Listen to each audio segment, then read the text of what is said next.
오늘 우리에게 주신 하나님 말씀 구약성경 에스더 9장 20절부터 27절까지입니다.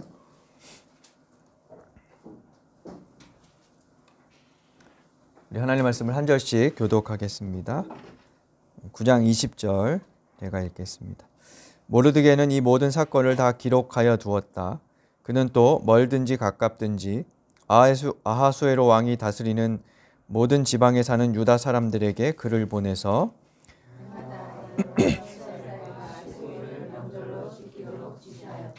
그날의 유다 사람이 원수들의 손에서 벗어났으며 그날의 유다 사람의 슬픔이 기쁨으로 바뀌었고 초상날이 잔칫날로 바뀌었으므로 모르드게는 그 이틀 동안을 잔치를 벌이면서 기뻐하는 명절로 정하고 서로 음식을 나누어 먹고 가난한 사람들에게 선물을 주는 날로 지키도록 지시하였다. 그래서 유다 사람들은 모르드게가 그들에게 글로 써서 지시한 대로 자기들이 시작한 그 명절을 해마다 지켰다. 유다 사람의 원수 아각의 자손 함무다다의 아들 하만은 유다 사람들을 죽여 없애려고 주사위의 일종인 부르를 던져서 유다 사람들을 다 없앨 날을 받았으나 에스더가 그 음모를 왕에게 말하니 왕은 하만이 유다 사람을 치려고 꾸민 악한 흠계가 하만 자신에게 돌아가도록 하고 하만뿐만 아니라 그의 모든 아들까지도 강대에 매달도록 글로 써서 조절했다. 그래서 주사위의 일중인 부르라는 말을 따라 이 두 날을 불러서 부림이라고 하였다. 이 모든 사건은 유다 사람 스스로가 직접 보고 겪은 것이며 모르드게의 글에도 적혀 있는 것이다.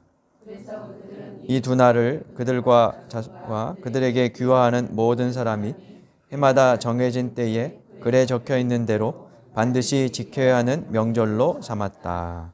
아멘. 오늘 하나님 없이 하나님과 함께라는 제목으로 말씀을 나누도록 하겠습니다. 바빌로니아를 무너뜨리고 페르시아의 왕이 된 고레스가 발표했던 칙령에 대해서 지난주에 말씀을 드렸었습니다. 그 칙령으로 유대인들은 몇십 년 간격으로 무리를 이루어서 예루살렘으로 돌아옵니다. 그리고 성전과 성벽을 재건하고 율법을 통해서 공동체를 회복하기 위해서 공동체 다시 세우기 작업을 벌입니다. 그러나 예루살렘에 돌아오지 않고 유배되었던 그곳에 그대로 머물러 살던 사람들도 있었어요. 그들을 일컬어서 흩어진 사람들, 디아스포라라고 부릅니다. 오늘 볼 에스더 말씀은 구약에서 유일하게 그 디아스포라에 대한 이야기입니다. 구약 성경은 포로기에 저작되거나 편집된 글이 많아요. 모세오경도 포로기 때 최종적으로 편집되었을 것이다. 이제 그렇게 보는데요. 포로기 때 편집되었지만 포로 생활 자체를 내용으로 삼지 않고 대부분은 유대와 예루살렘 그리고 그 예루살렘에 있는 성전 회복에 초점이 맞춰져 있었어요.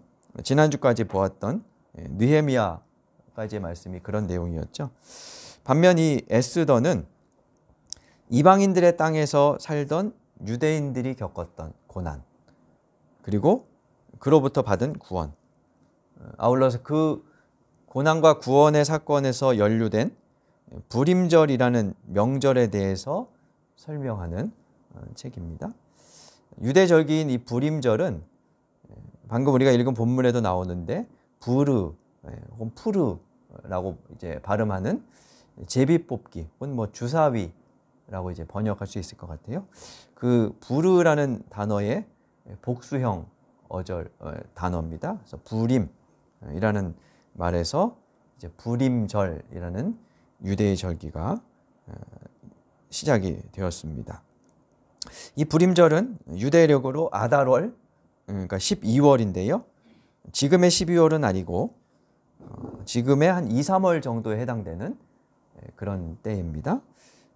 아달월 14일과 15일에 이틀에 걸쳐서 지키는 절기였어요.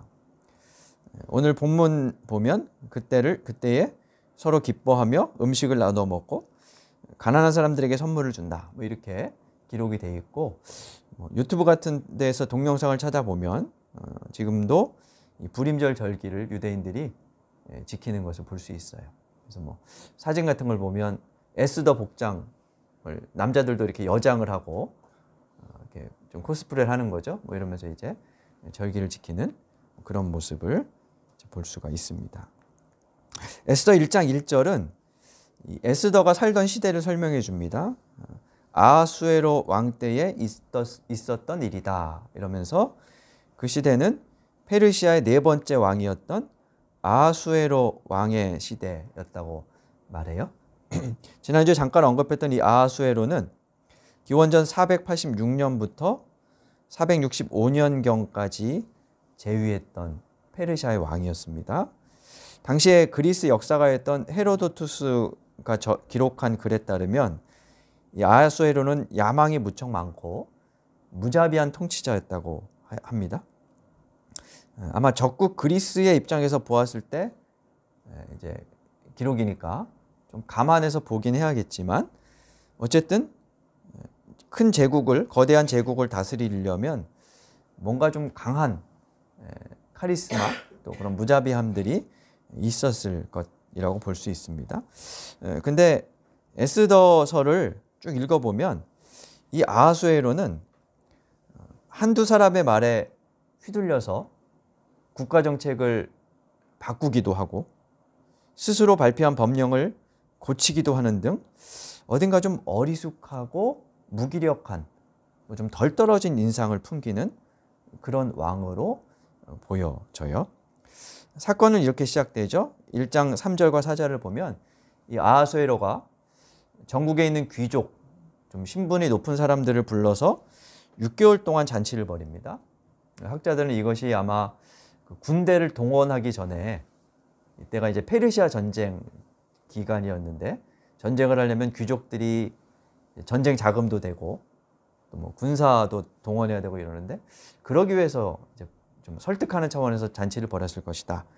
그렇게 이제 추정을 하기도 합니다. 어쨌든 6개월 동안 계속 잔치를 벌이고요. 그리고 그 잔치가 끝나자 수도인 수산성의 모든 백성들을 불러다가 추가로 일주일간 잔치를 벌여요. 근데 이제 문제는 이 잔치가 너무 흥에 겨웠던 데 있어요. 아마 당시에 음주법이 있었던 것 같은데 그 음주법을 무시하고 너무 거나하게 왕이 취했어요. 기분이 좋아진 왕이 왕후 와스디라는 사람을 불러서 사람들 앞에서 좀 미모를 뽐내봐라 라고 명령을 합니다. 근데 왕후 와스디는 이 일이 한 나라의 왕비가 할 일은 아니라고 생각했던 것 같아요. 그래서 왕의 명령이었지만 거절하지요. 왕은 불같이 화를 내면서 이 일을 어떻게 처리할지 법에 밝은 신하들을 불러서 정책 회의를 엽니다. 신하들은 이렇게 말하죠. 이 왕후의 이 사건을 그냥 넘어가면 우리 부인들을 비롯한 온 나라의 여자들이 남편의 말을 무시하고 이제 남편들 위에 있게 될 거다.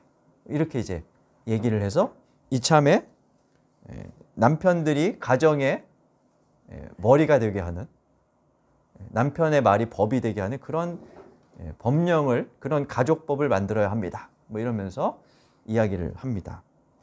그래서 왕이 그들의 말에 따라서 왕후 와스디를 폐위시키고 그와 같은 법령을 발표하지요. 왕후 한 사람의 일이 마치 국가 전체를 흔들 것처럼 좀 과장되어 있는 것을 우리가 여기서 확인해 볼 수 있어요. 과장하며 심각하게 반응을 하죠. 그래서 에스더서는 이처럼 시작부터 한편의 코미디처럼 그렇게 이야기를 펼쳐갑니다. 이후 왕은 새로운 왕으로 에스더를 맞아들이고 그를 총애합니다. 에스더가 무척 예뻤다라고 나오는데요. 동화에 나오는 모든 공주는 예쁩니다. 그렇죠? 뭐 그런 이제 의미들이 거기에 이제 들어 있겠죠. 에스더는 어려서 부모를 잃고 사촌 오빠였던 모르드게의 손에서 자랐어요. 그러다 모르드게가 새 왕후를 뽑는다는 소식을 듣고 에스더를 거기에 이제 나가보라고 하게 되지요. 에스더가 왕후로 뽑힙니다. 그리고 나서 아마 모르드게는 에스더의 뭐 힘을 입은 덕이었는지 모르겠지만 대궐에서 관직에 등용돼서 이 일을 하게 돼요. 본문에 따르면 대궐 문에 서서 일하는 그런 사람이었다라고 표현되어 있습니다. 이 모르드게가 대궐 문에서 근무하던 중에 왕을 암살하려고 하는 계획을 은연중에 듣습니다. 그리고 그 소식을 에스더에게 전하고 에스더는 왕에게 전해서 왕이 암살범으로 추정되는 인물을 잡아서 처형하고 모르드게의 공로, 그러니까 이 알려준 모르드게의 공로를 궁중실록에 기록하죠. 그리고 이제 사건이 넘어가고요. 3장에 가면 그 즈음에 왕실에 하만이라는 신하가 등용됩니다. 왕은 그를, 이 하만을 다른 대신들보다 더 높은 자리에 앉혀요. 그러니까 서열 2위 정도 되는 뭐 그런 자리였던 것 같아요. 그리고 하만이 대궐을 드나들 때마다 모든 사람들이 꿇어 엎드려 절해라 라고 하는 명령을 발표합니다. 그러니까 그만큼 하만을 높여주었다는 거죠. 그래서 다들 하만이 대궐을 출입할 때마다 절을 했는데 모르드게만은 하만에게 무릎을 꿇거나 절을 하지 않아요. 이유를 물어보는 사람들에게 하만은 유다 사람이기 때문이다 이렇게 얘기하는데, 그래서 이 부분을 해석할 때 하만에게 절하는 게 우상 숭배였기 때문이다 이렇게 생각을 말을 합니다. 근데 사람에게 절하는 게 우상 숭배는 아니니까요. 그래서 그 정확한 이유를 사실은 알 수는 없어요. 어쨌든 유다 사람이었기 때문에 하만에게 절하지 않는다 이렇게 기록이 되어 있죠. 하만이 기분이 매우 나빴겠죠. 아주 크게 분노해서 모르드게를 죽여야겠다고 생각을 합니다. 근데 가만히 더 생각을 해보니까 모르드게 저 한 사람만 죽이는 것으로는 자기의 분이 풀리지가 않을 것 같아요. 그래서 이참에 모르드게가 속해 있는 유다 민족 전체를 다 없애야겠다는 그런 계획을 세웁니다. 그리고 측근들을 모아서 이제 그 날을 정하기 위해서 부르라는 주사위를 던져요. 그렇게 해서 나온 날이 아달월 13일이었어요. 그러니까 주사위를 던진 때는 새해 초였고 주사위를 던져서 나온 날은 연말이었어요. 그래서 이제 1년 후에, 거의 1년쯤 후에 전국의 모든 유다인을 죽이려는 그런 계획을 세우고 날짜를 이제 그렇게 정하게 된 거죠. 근데 이 일은 혼자 할 수 있는 일은 아니었죠. 어쨌든 페르시아 왕의 백성들을 죽이는 일이었기 때문에 왕에게 가서 허락을 받아야 했습니다. 그래서 하만은 그에 드는 모든 부대 비용과 아울러서 왕에게 거액의 뇌물을 주고 조서를 받아냅니다.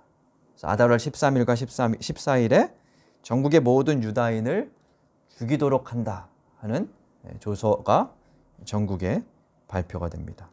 모르드게가 이 사실을 알게 되고 에스더에게 전하죠.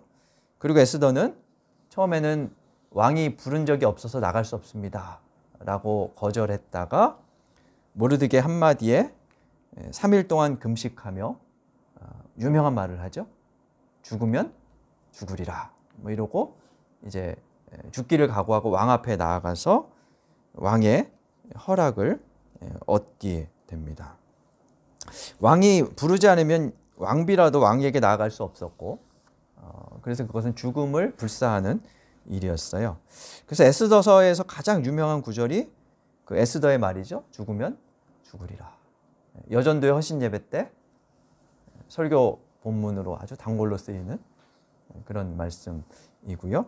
에스더가 어쨌든 그런 과정에서 뭐 민족의 위기를 구했다는, 민족을 위기에서 구했다는 이유로 뭐 에스더 구국 기도회 뭐 이런 운동도 벌어지곤 하는데 안타깝게도 그런 일들이 대부분 좀 보수적으로 흘러가서 조금 씁쓸한 마음이 들긴 합니다만, 그리고 본문 전체 맥락에서 사실은 에스더의 그 한마디가 그렇게 강조될 이유는 없거든요. 전체 맥락에서. 아무튼 이제 우리 교회 목회의 맥락에서 강조되긴 하죠. 에스더는 다행스럽게 왕의 호의를 입고 왕이 무엇 때문에 나왔느냐, 소원이 뭐냐 하고 묻자 왕과 하만을 잔치에 초대하고 싶다고 이야기를 해요. 그리고 이틀간 잔치를 벌입니다. 첫날 왕후에게 대접을 받고 집에 돌아온 하만이 매우 의기양양해졌어요. 뭐 그렇겠죠. 왕과 자기만 왕후의 잔치에 초대받아 갔으니까. 그래서 이제 집에 딱 돌아왔는데 돌아오면서 또 모르드게를 만난 거예요. 여전히 절하지 않는. 그래서 집에 돌아와서 안 되겠다. 이제 저놈을 정말 죽여야겠다라고 생각하고 하만을 모르드게를 매달아 죽이기 위해서 한 22m 정도 높이의 장대를 세워둡니다. 그리고 다음 날 왕에게 가서 허락을 받아야지라고 생각을 하게 됩니다. 근데 그 같은 날 밤에 왕은 불면증으로 잠을 설치면서 궁중실록을 뒤적이게 되었어요. 궁중실록을 뒤적이다 보니 자신에 대한 암살 계획을 알려주었던 모르드게 이야기를 이제 읽게 됩니다. 그리고 모르드게에게 아무런 보상을 해주지 않았던 것을 알게 돼요. 그래서 모르드게가 이제 그 밤에 왕이 그 밤에 생각을 합니다. 다음 날 이 모르드게에게 뭔가 보상을 해줘야겠구나라고 생각을 합니다. 그리고 마침 그때 하만이 모르드게를 죽이려는 계획을 이제 허락받기 위해서 왕을 찾아와요. 왕이 묻습니다. 내가 총애하는 사람이 있는데 그를 어떻게 대우하면 좋겠소? 라고 묻습니다.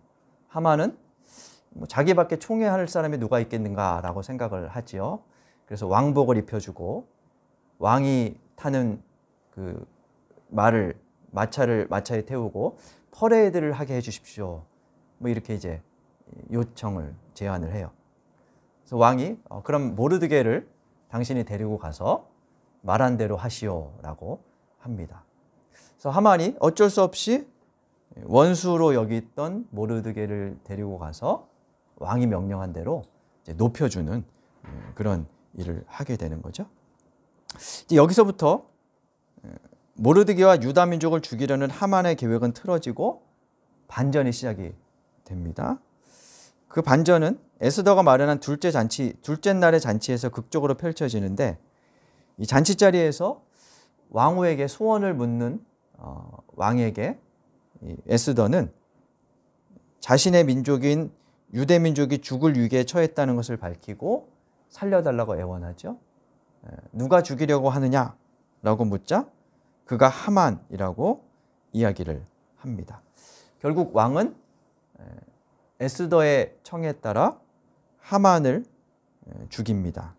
자신이 모르드게를 처형하려고 세워두었던 장대에 하만이 매달려 죽게 되죠. 모르드게는 이후 하만의 뒤를 이어 고위직에 올랐던 것 같아요. 그리고 이전에 내려진 조서가 있죠.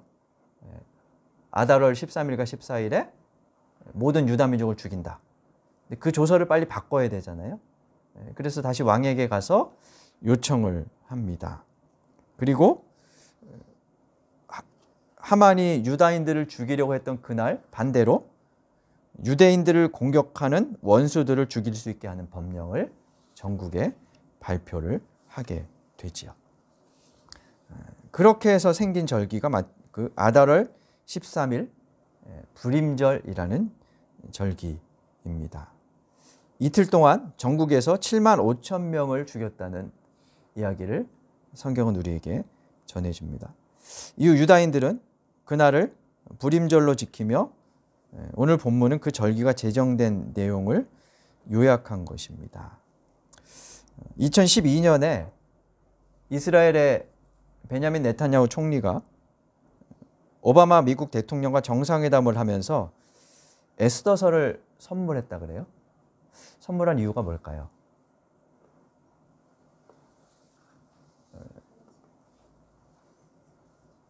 네탄야후는 굉장히 보수적인 민족주의적인 인물인데 이란과 대척점에 있죠. 지금도 그렇고 페르시아의 후손들이 이란입니다. 그래서 이 모르드게와 하만의 이야기를 빗대서 이스라엘과 이란의 그 어떤 세계 정세를 자기의 의지를 표명하려고 한 거죠. 이게 오바마에게 이 에스더를 주면서 나는 지금 이란을 이렇게 대할 거다. 뭐 이런 혹은 우리가 승리자다. 뭐 이런 이야기를 이제 하려고 했던 겁니다. 지금도 유대인들은 에스더기를 무척 좋아합니다. 뭐 그건 우리도 마찬가지죠. 우리도 역사에서 우리의 승리 이야기 뭐 이런 것들을 좋아하죠. 요즘 그 고려 거란 전쟁인가 많은 드라마가 나온다고 하는데 그렇죠? 뭐 그런 이야기를 보면 우리도 좀 민족주의적인 생각, 승리감에 고취되곤 합니다. 근데 이 에스더기는 몇 가지 점에서 구약 정경으로서의 자격에 대한 논란이 벌어지는 그런 책입니다. 그 전에 이걸 먼저 설명하고 넘어가야 될 것 같아요. 하만과 모르드게에 대한 표현 중에 이런 대목이 나와요. 왜 서로를 그렇게 미워했을까? 뭔가 뚜렷한 이유가 안 나오는데 하만에 대해서 표현하는 구절들을 보면 아각 사람이라는 앞에 수식어가 종종 나옵니다. 이 아각은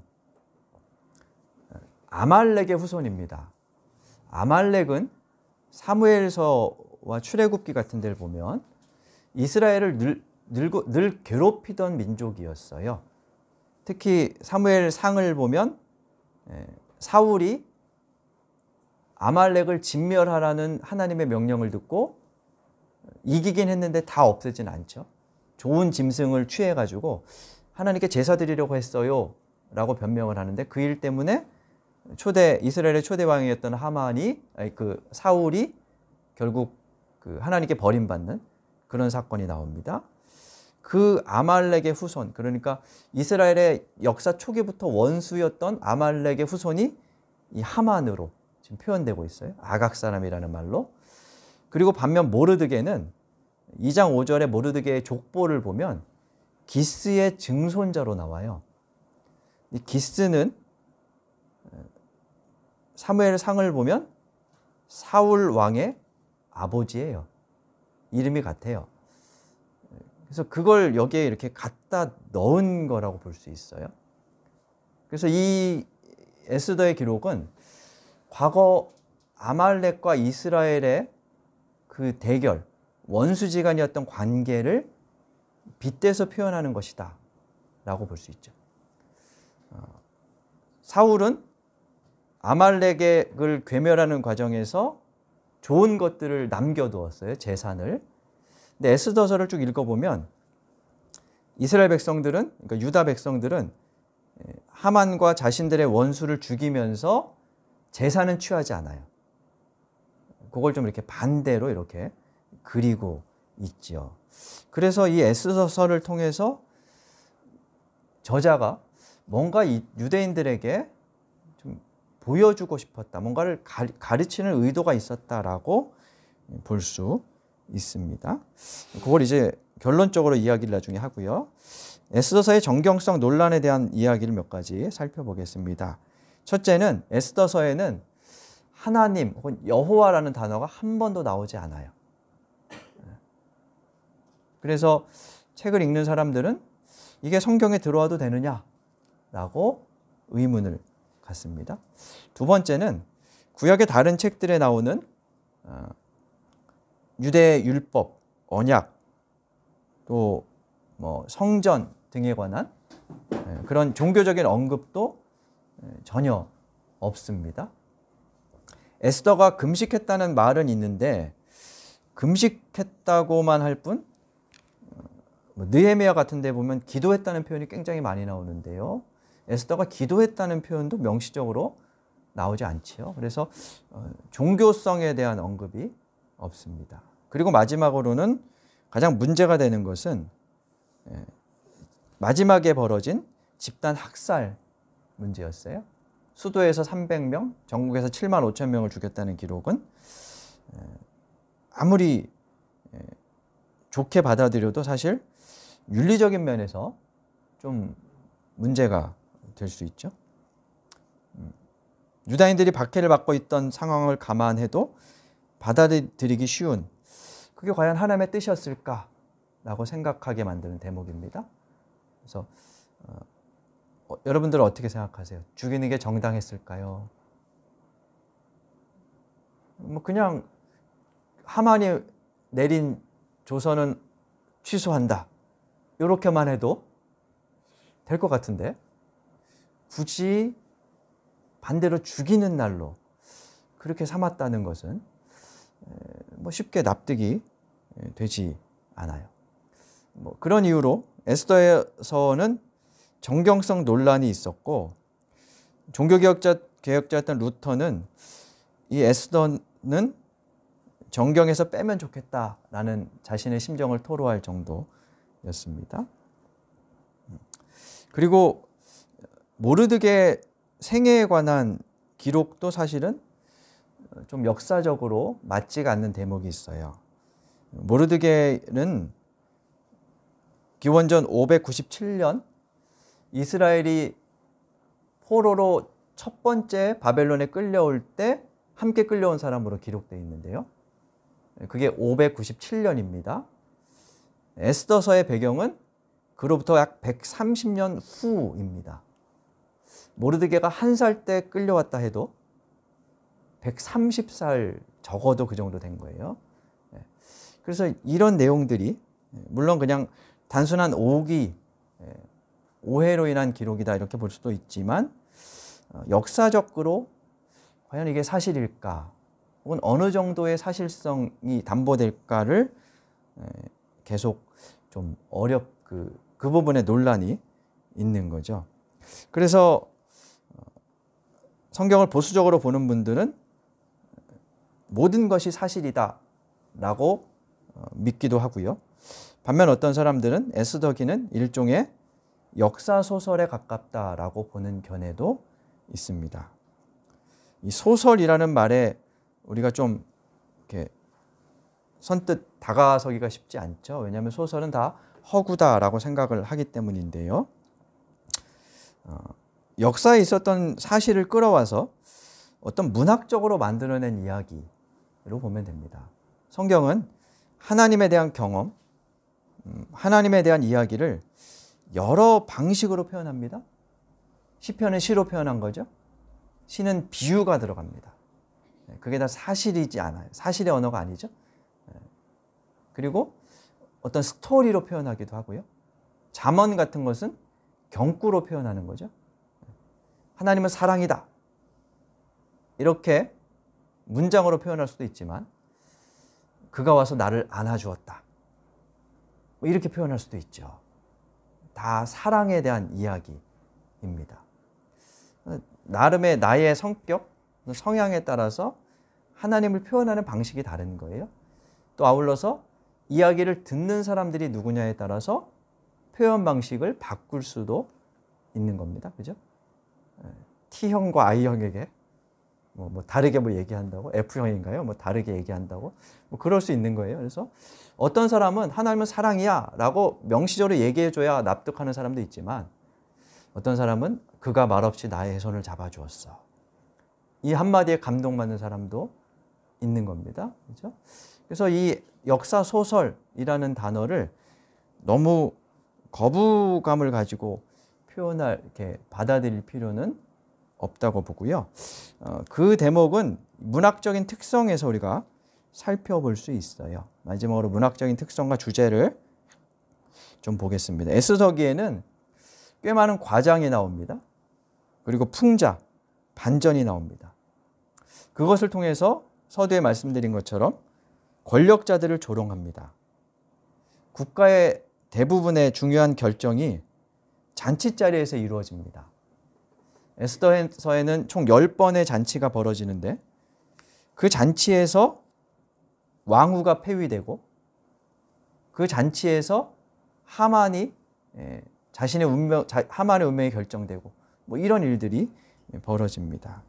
반전과 반전의 역사가 그 잔치에서 벌어지는 거예요. 특히 아하수에로 왕은 아무리 천하를 호령하는 권력자였다 할지라도 한두 사람의 말에 흔들리는 어리숙한 왕처럼 그려집니다. 왜 이렇게 묘사했을까요? 이것은 제국에서 위협을 당하며 살았던 유대 민초들이 권력자들을 그렇게 은근히 조소하고 조롱함으로써 자신들의 자존감을 높이고 삶의 고난에 대처하며 이겨내려 했던 방식이라고 할 수 있습니다.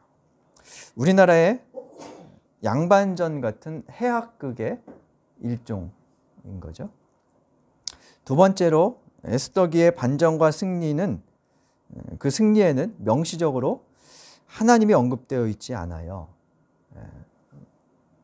저자는 그런 문학잔치를 통해서 당시의 포로기에서 낯선 땅에 살던 유다인들의 질문에 답을 하려고 했던 것 같아요.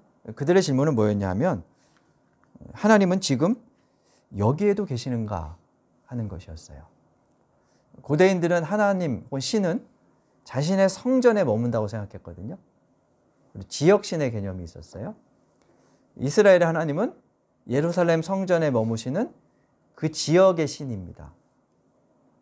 근데 지금 자기들은 1000km가 넘는 바벨로니아에 끌려와 있어요. 하나님이 따라왔을까? 이런 생각을 하게 되는 거죠. 여기서도 하나님이 우리를 살펴주실까? 라고 하는 의문을 갖게 됩니다. 제가 가끔 혼자 궁금해하는 질문이 하나 있습니다. 하나님은 절터에도 계실까? 저 절에도 하나님이 계실까? 어떻게 생각하세요? 저는 답을 못 내렸어요. 하나님은 안 계신 곳이 없다라고 우리가 믿잖아요. 물론 그 계신다는 의미는 거기에 이렇게 우리처럼 이렇게 앉아 계신다는 의미는 아닌데 그분의 통치력 뭐 이런 것을 말하는 건데 한 번씩 문득문득 그런 질문이 머릿속에 떠올라요. 계실까? 이슬람 사원에 하나님 계실까? 뭐 이런 생각이 떠올라요. 아마 유대인들은 저보다 더 심각하게 그 고민을 했을 거예요. 하나님이 지금 우리한테 와 있나? 이 고민을 하는 거예요. 그래서 그 고민에 대해서 에스더는 이 책을 통해서 답을 줘요. 그 말은 근데 그 답에 하나님이 없어요. 하나님의 이름이 안 나와요. 하나님이 명시적으로 나오지 않음에도 불구하고 하나님은 배후에서 반전을 일으키시고 역사하세요. 그게 에스더기를 받아든 포로기의 유대인들에게 주는 대답이에요. 하나님 없는 것 같은 상황에서 어떻게 하나님을 믿고 고백하고 살 것인가? 그것에 대해서 답하는 거죠. 그래서 에스더기는 하나님이 없는 것 같은 곳에서 하나님과 함께 일상의 신앙을 살아가도록 격려하고 도전하는 그런 책입니다. 에스더기는 나라를 잃고 이스라엘 이방 땅에서 흩어져 살던 디아스포라들에게 준 책입니다.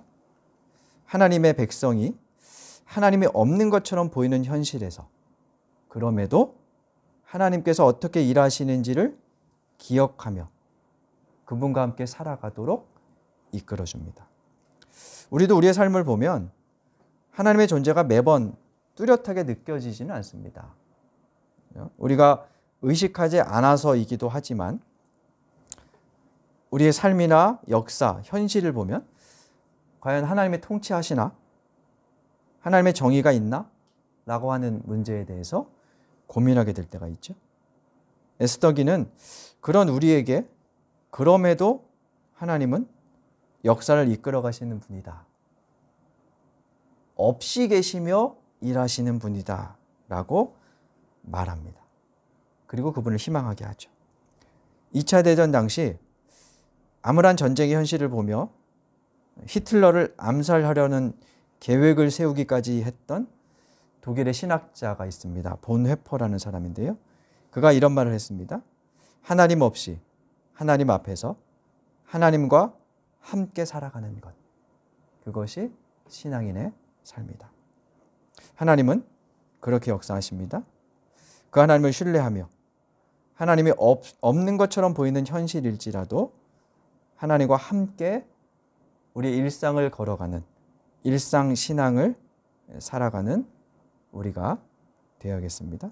그럼으로써 하나님이 없다고 주장하는 이 시대에 우리가 보여줘야 할 것은 하나님이 없는 것처럼 보이지만 그분은 여전히 계시다라고 하는 것이겠죠. 그것을 증언하는 저와 여러분이 될 수 있기를 간절히 바랍니다. 우리 말씀을 기억하며 다짐의 기도 드리겠습니다.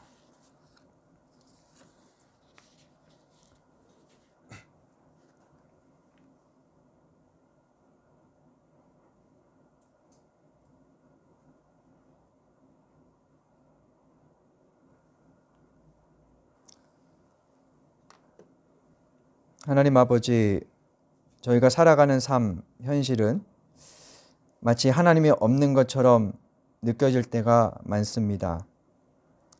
우리가 의식하지 않아서 그렇기도 하지만 현실이 녹록지 않아서이기도 하고 현실이 부정의해서 그렇기도 합니다.